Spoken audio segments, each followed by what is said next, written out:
Works for me. Welcome, everybody. We have a welcome to the Green Dialogue. If you're not going to speak, or if you're not speaking, please mute yourself, or I could mute you. You just might have to unmute yourself when you want to talk. But feel free to raise your hand either physically or with Zoom if you want to ask a question.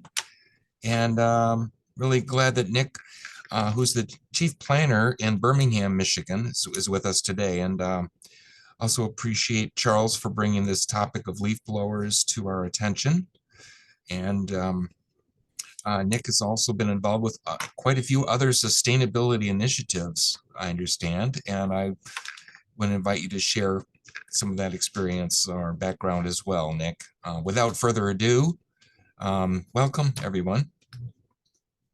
And Nick, would you like to just tell us who you are? Okay, I can do that. As you mentioned, I'm the planning director over at the city of Birmingham, Michigan.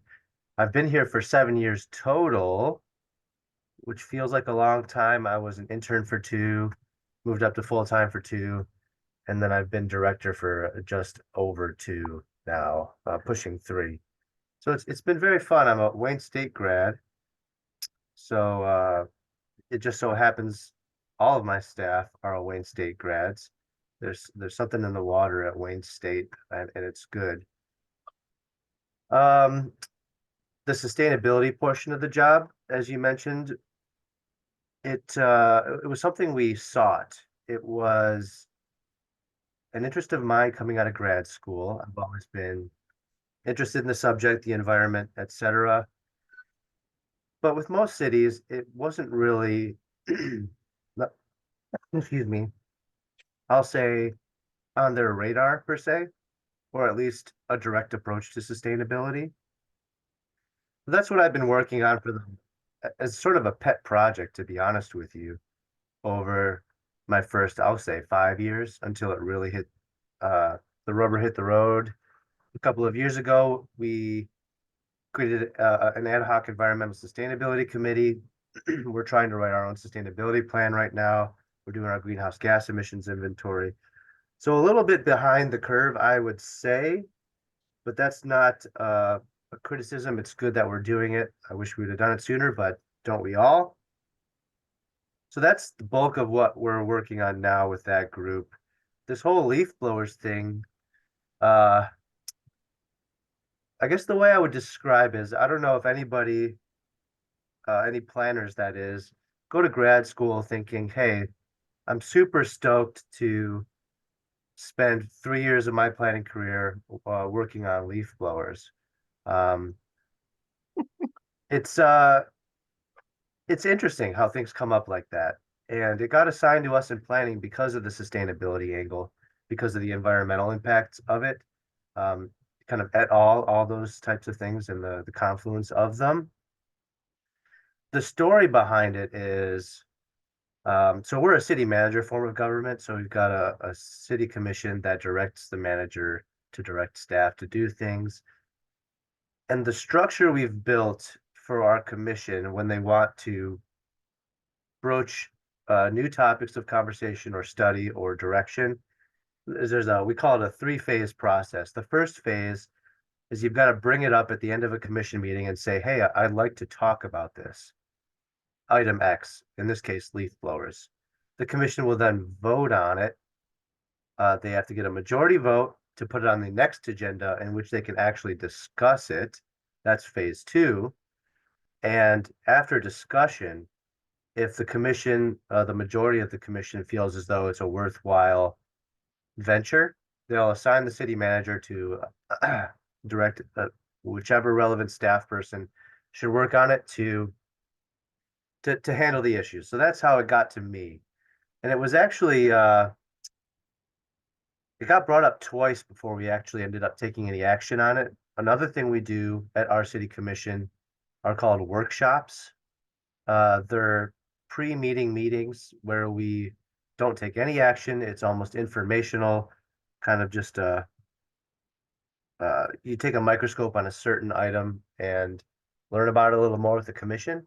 that's the first thing that happened. They brought it up. We said, all right, hey, let's do a workshop on it. Let's talk it out, see where you guys want to go.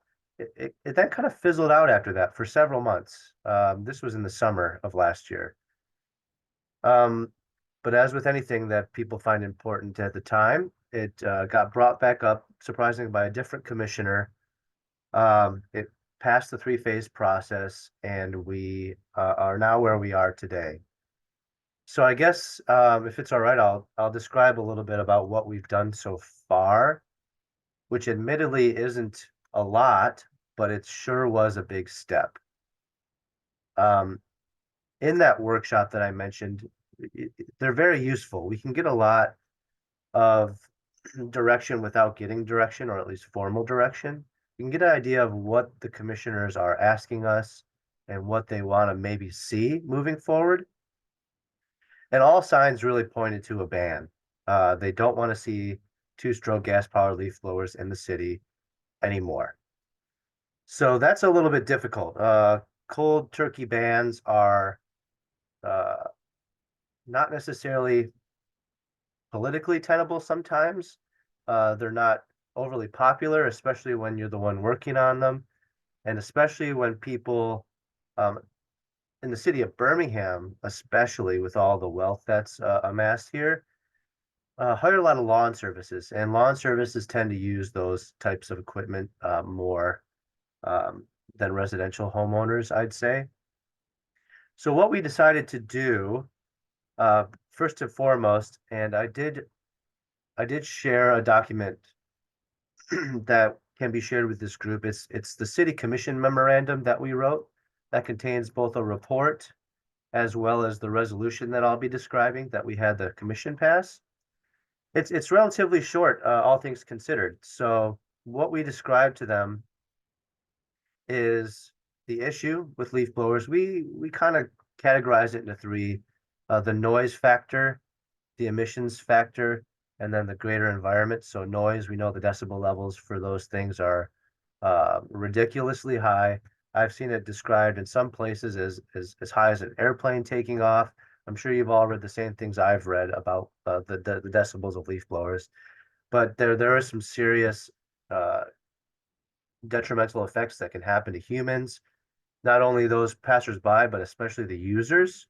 So if you're not wearing the proper PPE or personal protective equipment, you can do some serious long-term damage to your ears.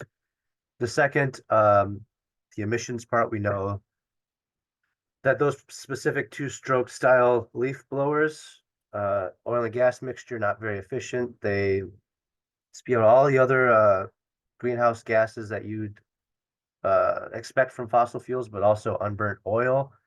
It sends to your sometimes your skin, sometimes your clothes that soak into your skin, but also right into the ground as well. And then lastly, the environment. There's a biodiversity angle that we took here as well. Um, and that's pretty much against the use of leaf blowers, period, not even just two-stroke. In the time that people use them and to the scale at which people use them to kind of clean wash their yard, you're blowing away a bunch of habitat, you're blowing away a bunch of larvae, you're blowing away a bunch of essential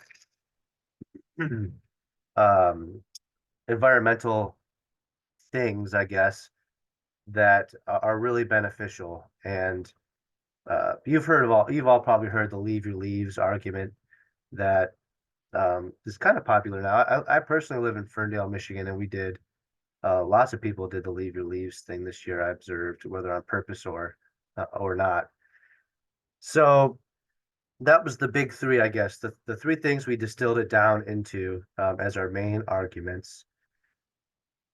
Um, it seemed to work. I think the city commission was convinced. They may have already been convinced before we went in, but I'd like to think we maybe put the icing on the cake. And what we asked them to do, which I think is an important factor here, is that we asked them to pass a resolution.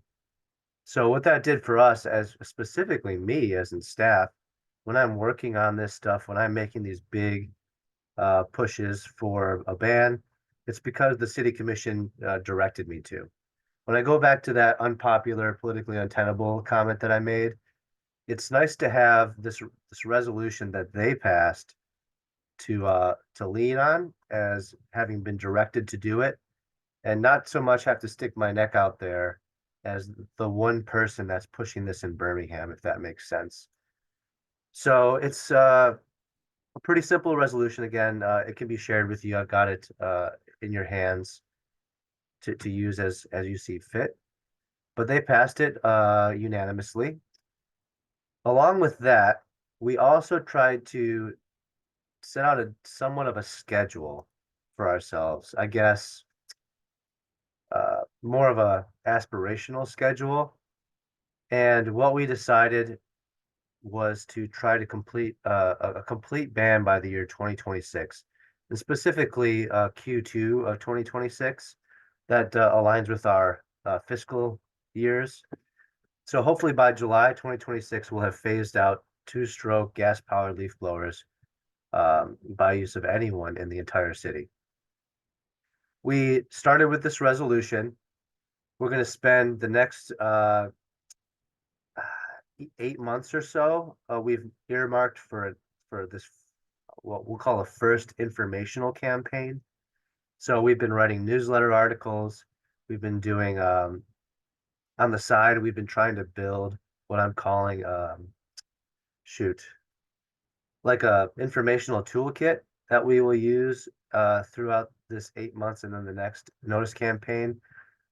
Cute little social media graphics, imagery, short little quips for our constant contact email service, just to make it easier on us and our communications department to get the word out and keep it consistent. We'll also plan to build our own dedicated page on our city website to this topic because it is kind of a big topic.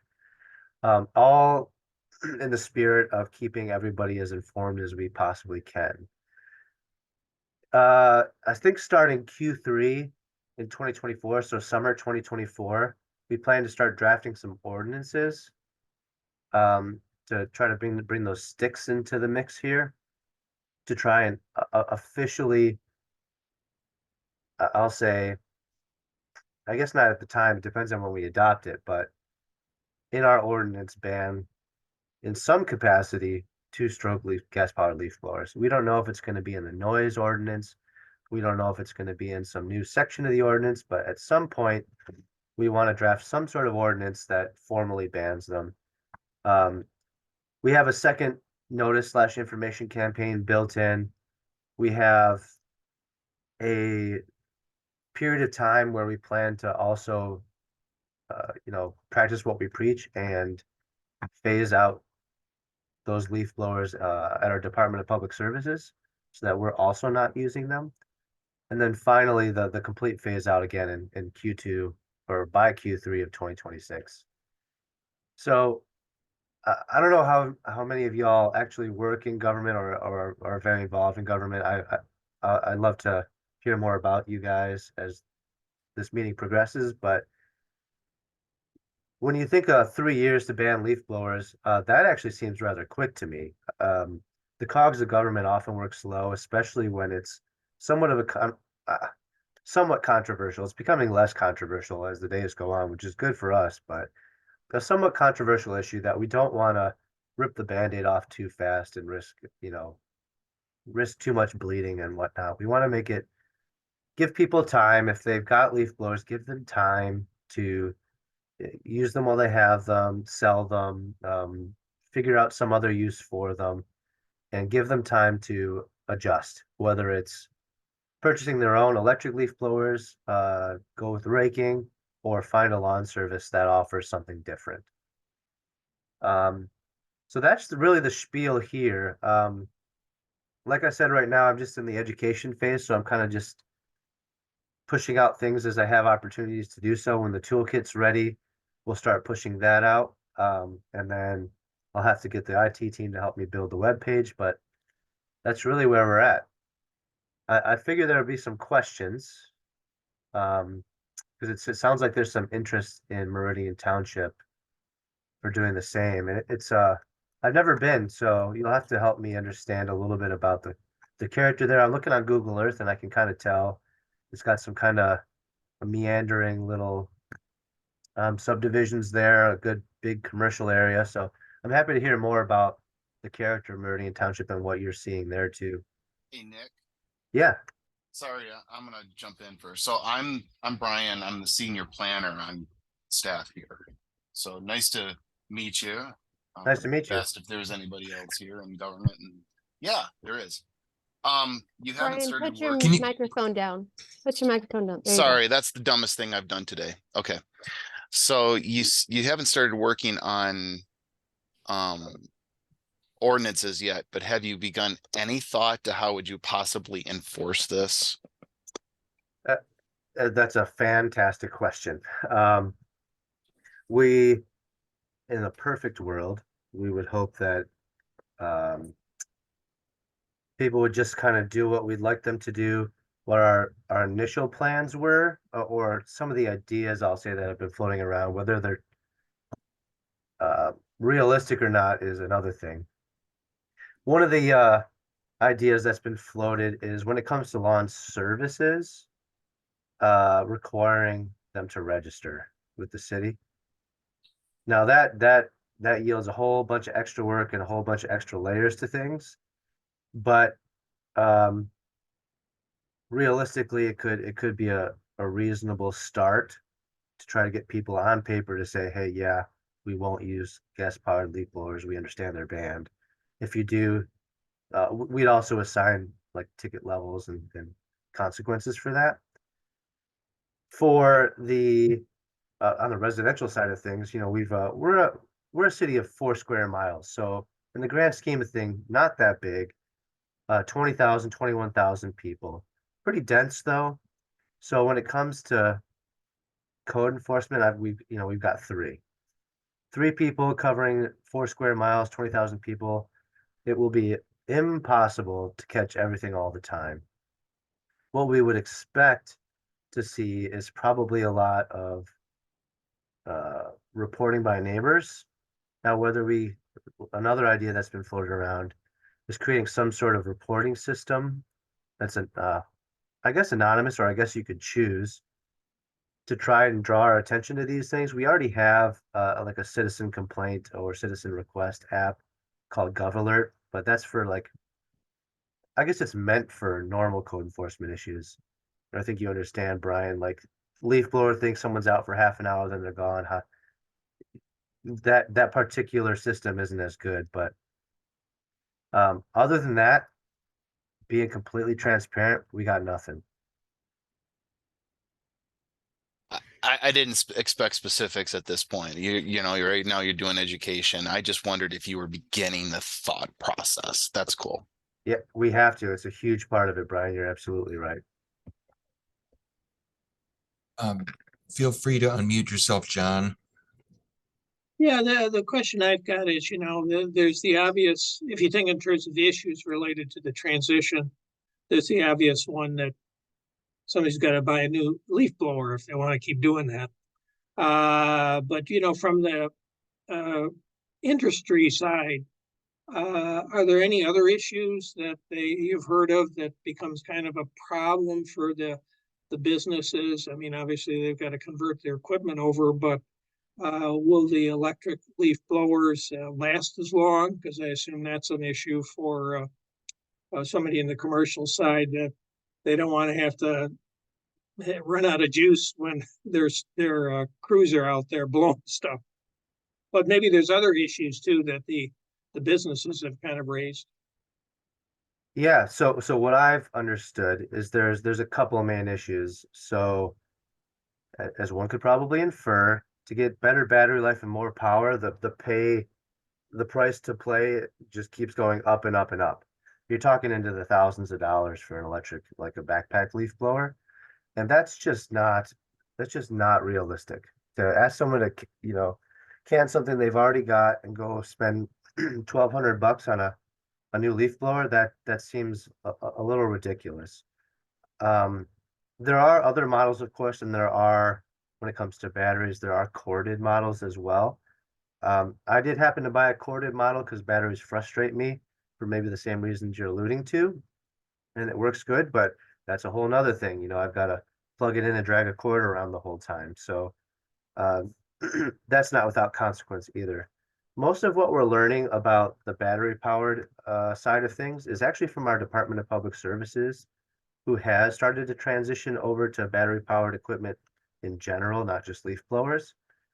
And the main thing that they're concerned about is trying to figure out a way to provide charging, a mobile charging. So sure, everyone would like to have a fleet of Ford F-150s that you can kind of charge batteries with at the same time. But they're finding that, once the battery runs out, they've got to go back, charge it, and come back out, and that's very inconvenient. So what we're trying to figure out with the Department of Public Services is sort of a solution to that. That isn't like, we don't want to have to carry around 15 batteries with us all day because we need them to be charged. So that's part of the thing. The other thing I wanted to mention too, that I sort of alluded to, which is a secondary sustainability issue, if you will. So in 3 years, if we do the cold turkey ban, no more gas powered leaf blowers in the city, what do people do with perfectly well functioning leaf blowers that they purchased? I don't know, 1, 2, 3, 4, 8 years ago? Is the answer throw them away? Because that doesn't seem very sustainable either. It's kind of a catch-22. Can they sell them to someone else in a different community? I guess, but then we all know that the environment doesn't really have borders here. So if they go somewhere else, it's still getting in the air, still getting in the ground. So that's another issue we're trying to grapple with is we don't know the numbers yet, but let's just call it, let's say 500 units here. Let's say there's 500 gas powered leaf blowers that just get all of a sudden thrown away in the garbage. It seems like a big waste. Sarah?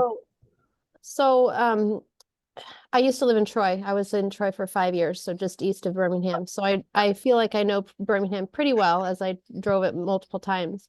It's definitely dense and lots of sidewalks. So to me, it will be an interesting thing, and I would love to have you come back in a couple years or whatever for just, kind of the implementation of it. Meridian has a lot of people too, but has a whole lot less, in my opinion, sidewalks and stuff than Birmingham does. And, that's a lot of what will be an issue is, from what I can tell, is, I think smaller lawns than what we have over here. So lots of sidewalk that people are going to want to not have their grass on. So I think that will be an interesting piece of managing that, the implementing of that, when people have sidewalks that they have to not have grass on. But yeah, I think it's great. I just think it will be interesting to see how it goes. And that's always my piece too, is to move that direction, you have to then throw things out. I just recently, our leaf blower did die, and I was like, okay, this is the time, we're buying the electric. So I was really pleased that I was able to go that route because of it just dying instead of, deciding to just trash it. So, but thank you for your efforts with it.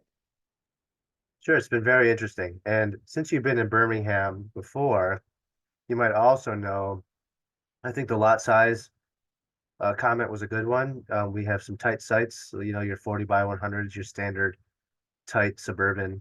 We're only 15 miles out of Detroit, so we're somewhat of an inner ring suburb here. People in Birmingham just love their neat, tidy, trimmed up everything, honestly, which includes their lawns and sites.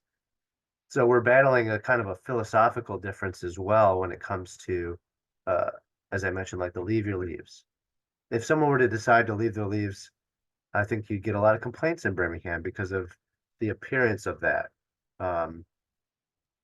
Which to me, I wouldn't blink an eye, but to someone in Birmingham, that's kind of like a site maintenance issue to them. And that's part of the problem, I'd say. I, Kim's next, but I just want to make the comment while Sarah wants to launch a Leave the Leave campaign in the township. And I know South Oakland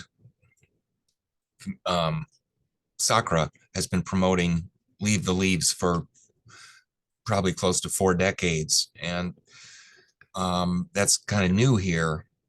So it seems like you're ahead of things when it comes to, in terms of a regional level, when it comes to sort of ecological lawn care. But I we want want mine to to be have you the back. I want mine to be you mow them instead of like you mow them so that they are ground up. But yeah. Yeah, kind of mulch them, make them Mhm. easier to decompose and get back into the ground. Yeah. Yeah. Kim, I think, is next. But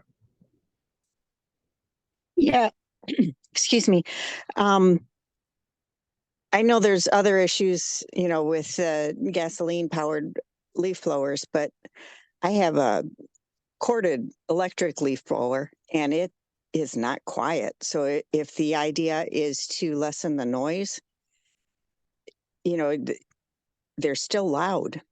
I don't use mine very often, mostly Yeah. in the fall, blow leaves out of the gutter, but if it's a noise thing, it's still an issue. I 100% agree. And everything I'm reading, it's funny you mentioned that because being a planner forces you to take these deep dives into things, and all of a sudden I'm an expert on like sound and noise, and then the next week I'm an expert on lighting. But it seems like to me that the differences between the decibel levels are somewhat nominal in several cases. If you look up some of the models, their decibels of gas and electric. What seems like the difference to me from what I've read is that for whatever reason, the two-stroke gas powered, typically they don't have mufflers, so nothing to dampen the sound at all. And that sound that they emit is low wavelength, which is kind of like a wall penetrating wavelength. So it's more invasive in that sense, whereas so getting away from decibels and talking about the wavelength of the sound waves that they produce. And my corded leaf blower is also quite loud, and it feels more higher pitched to me. So I haven't gotten quite into that and what that means, but that's what I've read about the sound so far.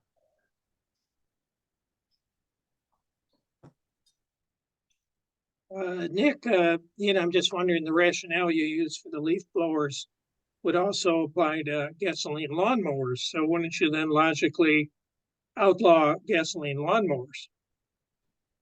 Excellent question. So while doing research, especially in California, which stuff like this seems to always start in California or on the East Coast. The two extremes that it comes inland. They definitely addressed other forms of gas powered equipment.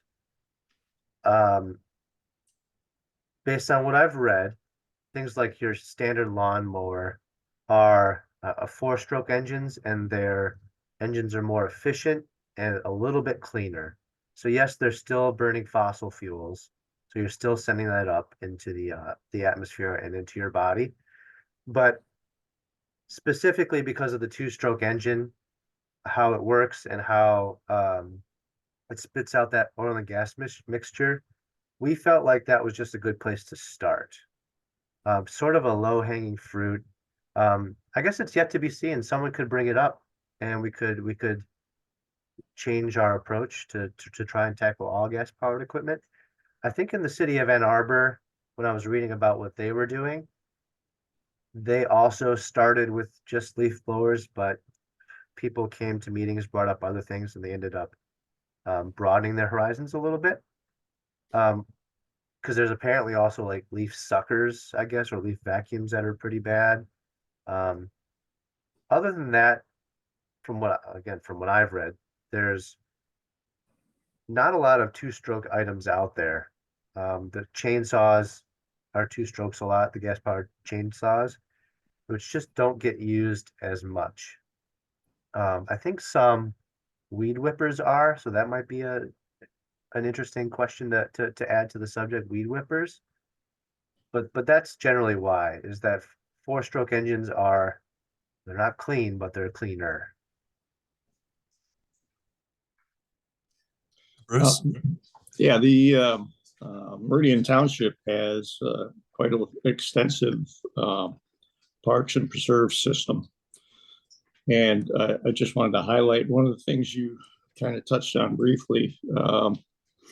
And what I see as a member of the Meridian Conservation Corps, where we go out and we remove invasive species, we collect seeds for native species and plant native species in our parks and preserves.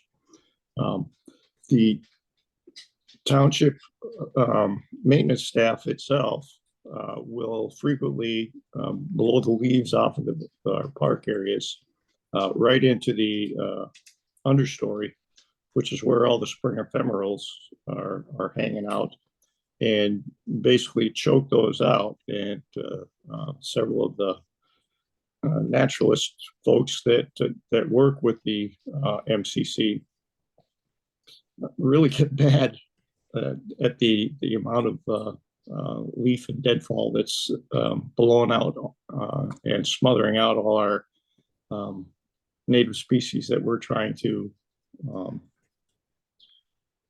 make good habitat for.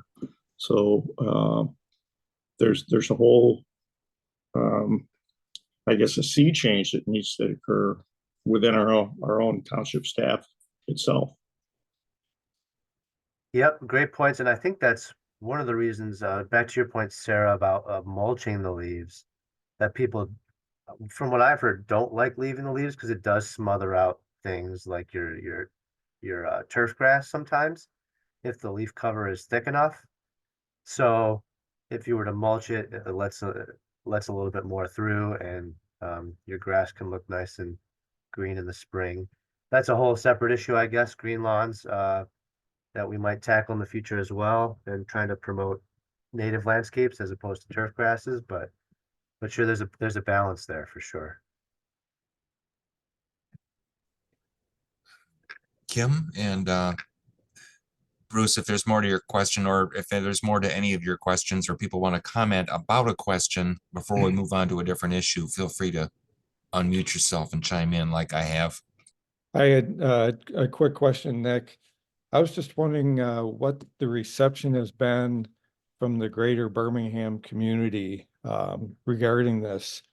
Are you getting a lot of support, or are you getting a lot of pushback, or what in general, and how are you going about assessing impact from, or feedback from the greater population? Like here in Meridian Township, we don't have a newspaper, we don't have a community forum really for people to discuss issues like this. So how do you even assess what people think in Birmingham about restricting two-stroke leaf blowers? These are great questions. So I guess from what I've heard, it's been all thumbs up, sometimes two thumbs up. But I got to be careful to not get too excited about that, because usually the people that are giving me the thumbs up are the ones that either have been pushing the issue behind the scenes, or knew it was coming and were excited to hear that it was going to be banned. So they were at the meeting, and they'll call or email and say, yeah, keep it going. Great stuff. I hate two-stroke leaf blowers.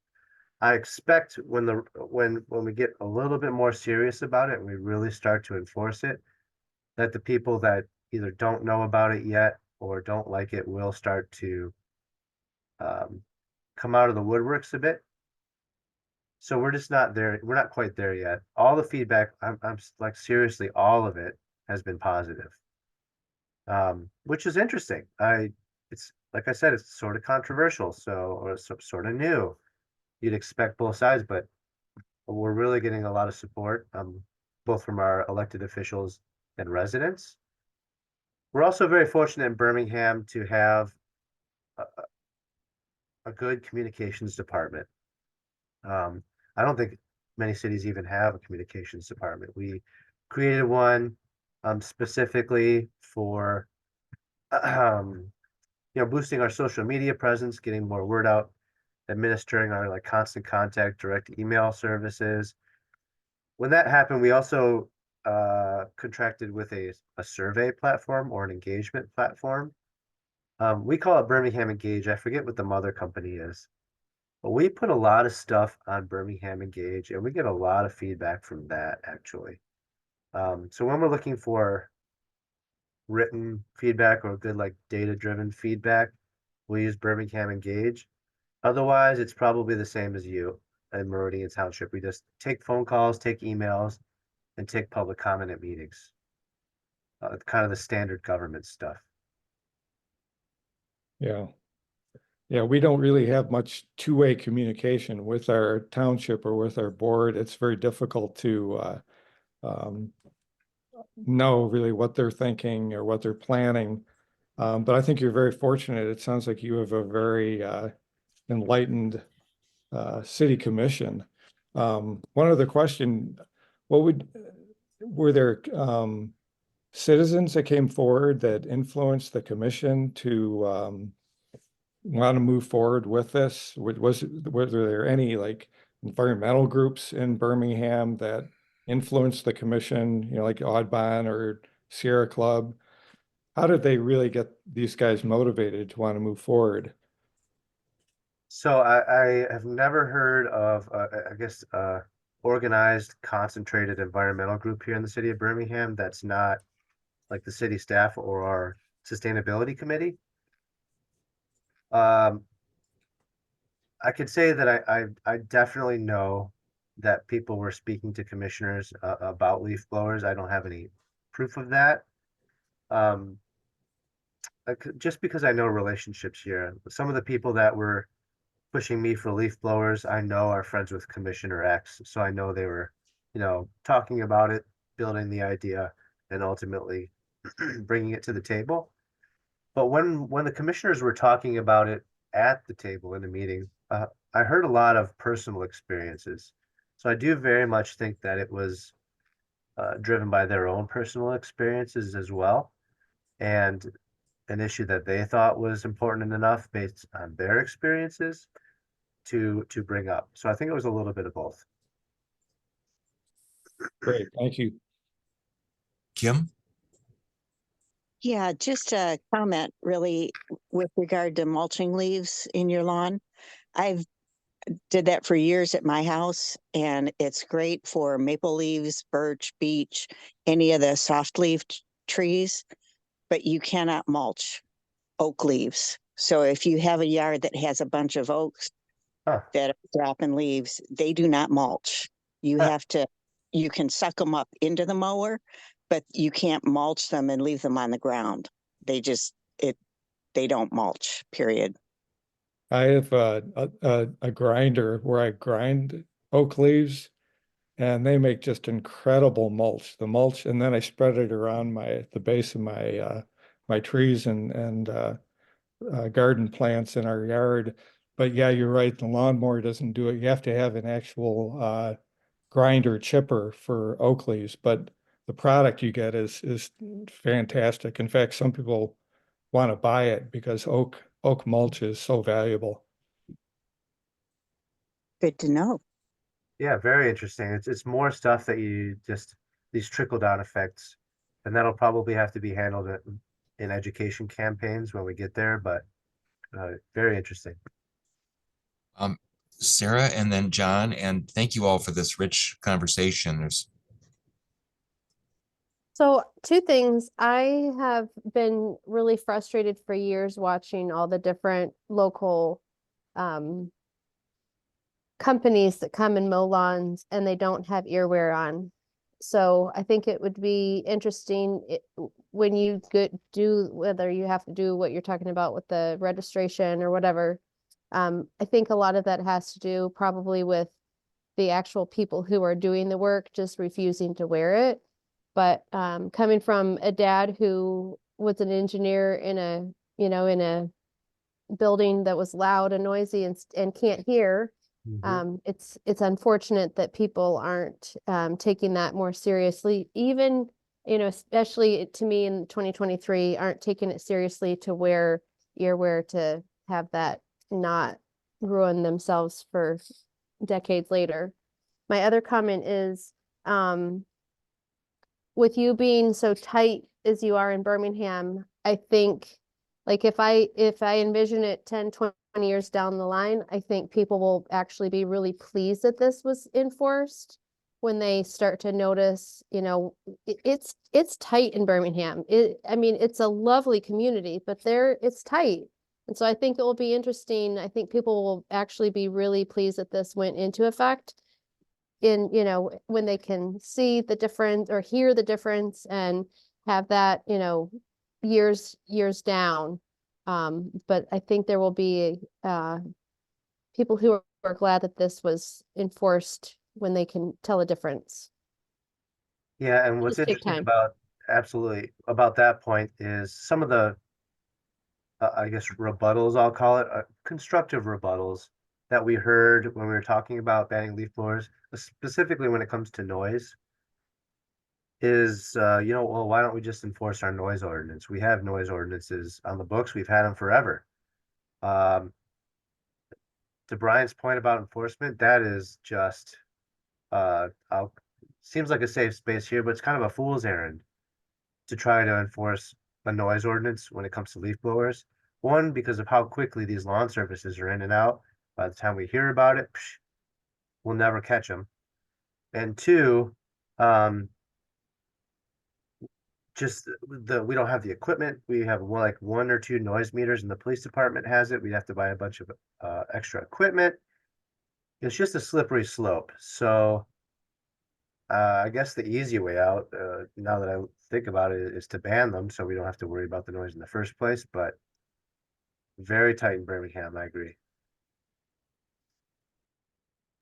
Yeah, a couple of questions. One is, you haven't actually outlawed the leaf blowers yet. Has Ann Arbor or maybe any other community in Michigan done that? And second, you know, will your education talk about the health benefits of raking? Because I tell you, it's certainly good exercise. So, you know, we want to encourage wellness and physical health. We should kind of get your rake, get out there.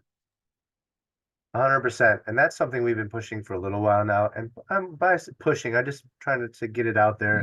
I write a lot of newsletter articles, and when the fall comes around, it's always an article about doing something different in your yard. Get out there, experience it, be in nature, you know, watch it a little more closely. There's a sociological benefit, a mental health benefit, a physical benefit, all the things you mentioned, John. And in Michigan, the only one I am aware of is Ann Arbor. They banned a while ago, I can't remember a year, so forgive me.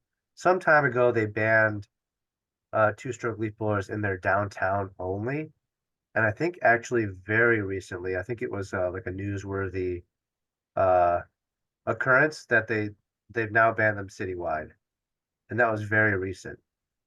So in your spare time, just Google Ann Arbor leaf blowers, and I think you'll probably find tons of articles about it. But that'll be something we're following as well. And when it comes to writing ordinances, it's nice to have a neighbor to copy. But there's also plenty of other examples around the country. Again, in California and the East Coast, really, but still. You know, I grew up in Grosse Pointe, and I remember when I was a kid, you know, Grosse Pointe was similar in some ways to Birmingham as far as the culture of wanting everything to be immaculate with the lawns and so on. And pre-leaf blowers even being invented, I can remember the commercial services coming in, and there'd be 2 or 3 guys, they'd come in with rakes, they'd rake all the leaves into a tarp, put it in the back of the pickup truck, and they'd be out of there in 20 minutes. But now what I see here in Okemos, Meridian Township, is I'll see 3 guys come in with leaf blowers. So they've got these tremendous, you know, decibels from 3 leaf blowers going at the same time. And these guys kind of stand in a circle and blow the leaves into a big pile. And it takes them just as long as it would have taken with 3 guys with rakes. So I think I read, one of my favorite authors is Edward Abbey, and he wrote an article about things that should have never been invented. And I think a leaf blower falls into that category. Yeah, hindsight's 2020, isn't it? Ask Yeah. the gasoline folks, ask the DDT folks. It's too bad, but I think the environment is ripe to Good. really make some serious progress on something like this. One of our neighborhoods, Indian Hills neighborhood, I think they contract with someone that brings in like a big vacuum truck. So everyone will move their leaves to the edge of the road. And once they're all piled up there, this truck moves through and just sucks them all up. Now, how they get them to the edge of the road, that's another question. But yeah, I like the idea of just sucking them up.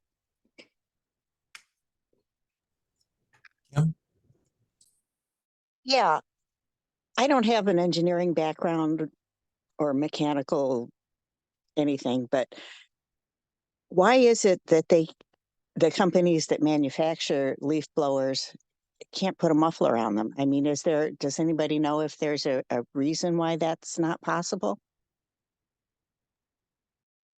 I don't know if someone told me a reason. I don't know if I'd buy it even. But I think it's just because of the structure of the engine. There's nowhere to put it. And also, I hate to say it, but I think it's just cheaper. I think it just makes that two-stroke leaf blower super cheap, super accessible, and there's no. If I may go back to a previous comment about someone made the comment about uh, four-stroke gas mowers. I believe there's actually rules that people that create four-stroke engines, emission standards that they have to meet, and there's no such thing for two-stroke engines. I think that's probably why. So another really lame answer is they just don't have to, because there's no standards that are forced on them like there are for other engines. I understand that, but it just seems like it would be a big selling point given how many people, really don't like the noise, that I just don't understand why a manufacturer hasn't found a way to do it. Sure, and that's a fair comment, and I don't want to speak for all leaf blowers. I guess I don't really know that I want to say maybe there are some with mufflers. I haven't gotten that deep, but the mass sold, the ones that you think of just don't. The ones that you're familiar with just don't. Yeah, and I understand that's nothing you can do anything about. I just Of course, right? more a comment. Yeah, it's kind of like venting. Like, why can't they just figure it out, right? Well, I think they're required to have like a spark arrestor, which is usually combined with a muffler. But for smaller pieces of equipment, it doesn't necessarily have to be a huge muffler. I mean, it's usually about the size of a breath mint box kind of thing that's attached to the side of the engine. But I'm pretty sure they have to have something there, whether two-stroke or four-stroke.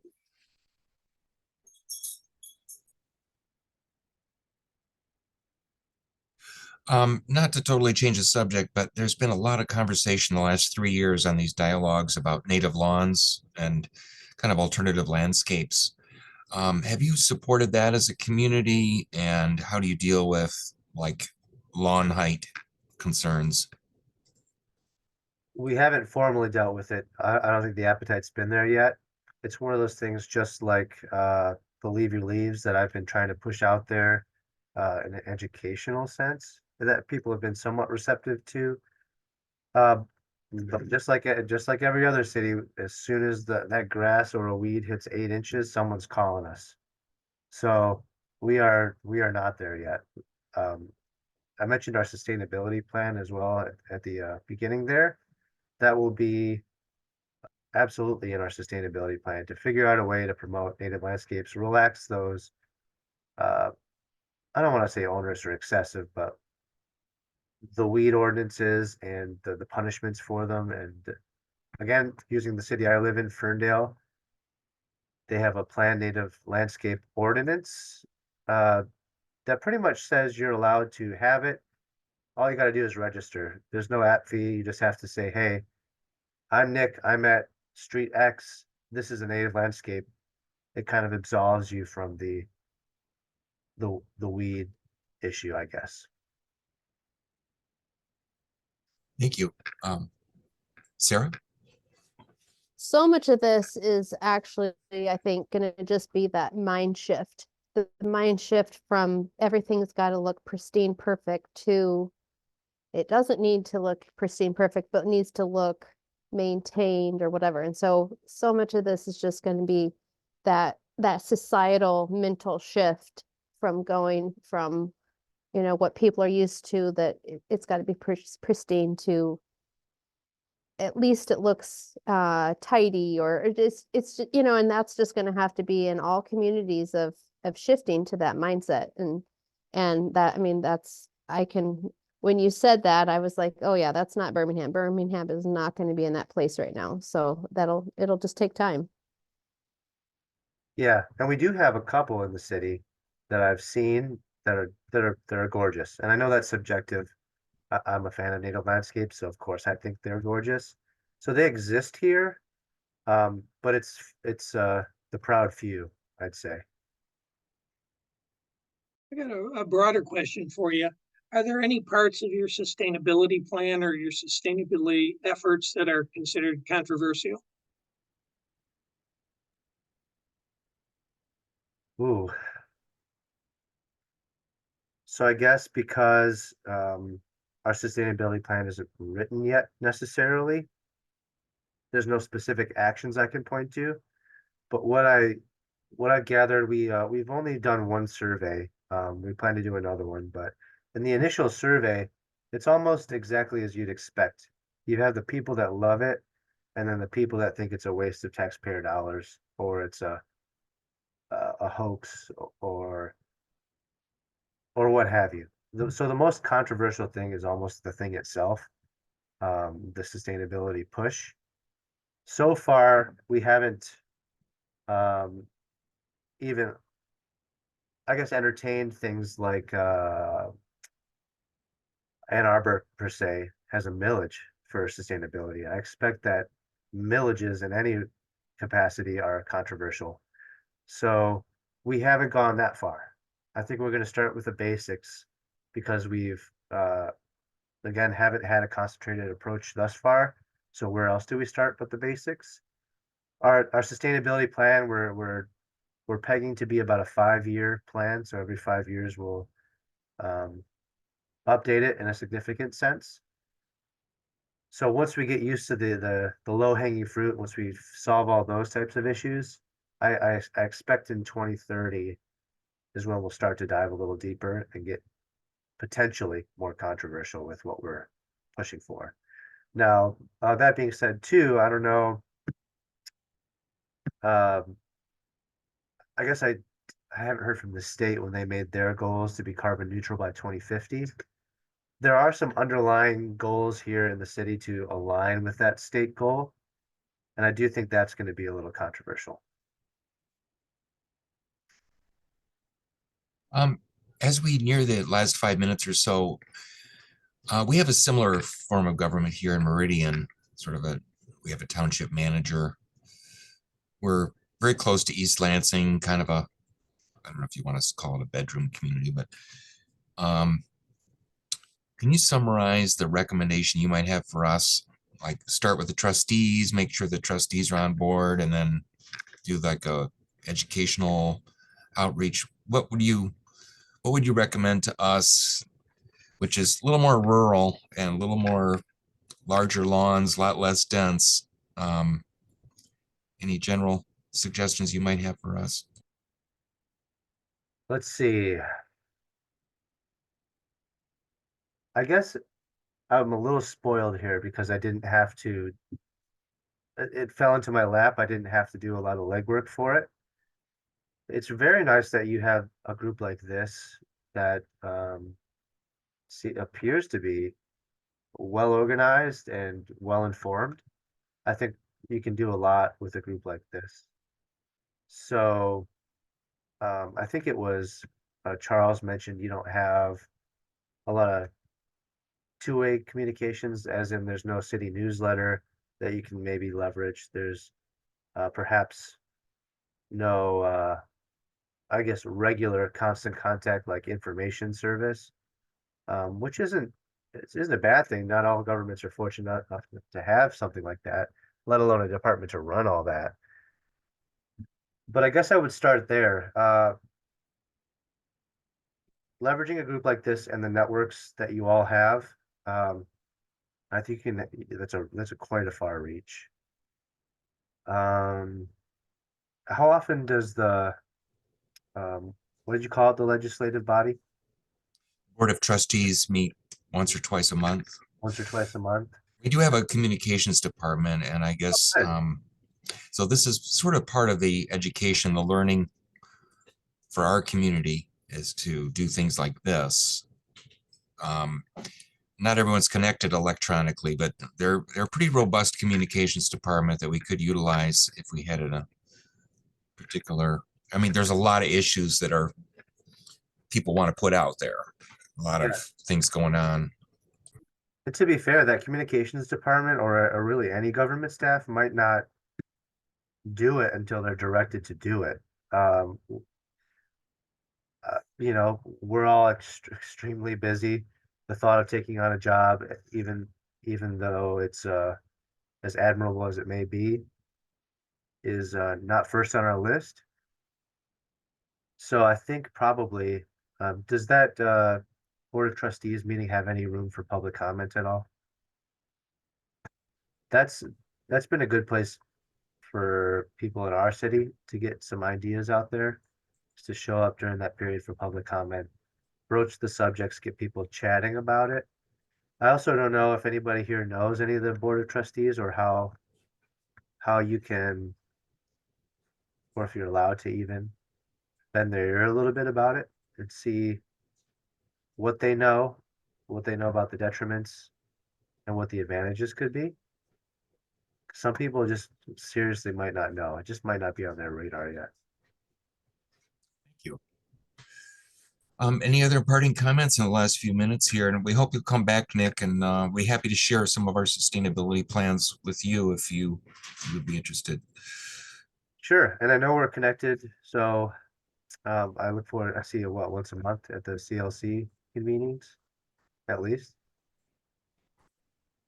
So if I don't reach out to you, feel free to reach out to me. I'd be happy to come back at some point. Really appreciate your generosity of your time. Any other parting comments, especially if you haven't spoken yet? Or Nice meeting you, Nick. Maybe I'll buy you a beer at a conference sometime. I will joyfully accept. I'll see you around. Thank you.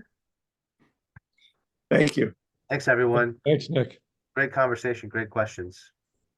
thank you very much. And let's chat. Let's continue to chat. Next week we have a lady who's established some urban prairies in urban environments, and tune in. And we'll hope to see you next week. Thank you, Thanks a everyone. lot. Thanks, Charles. You bet. Thank Thanks. you. Bye-bye.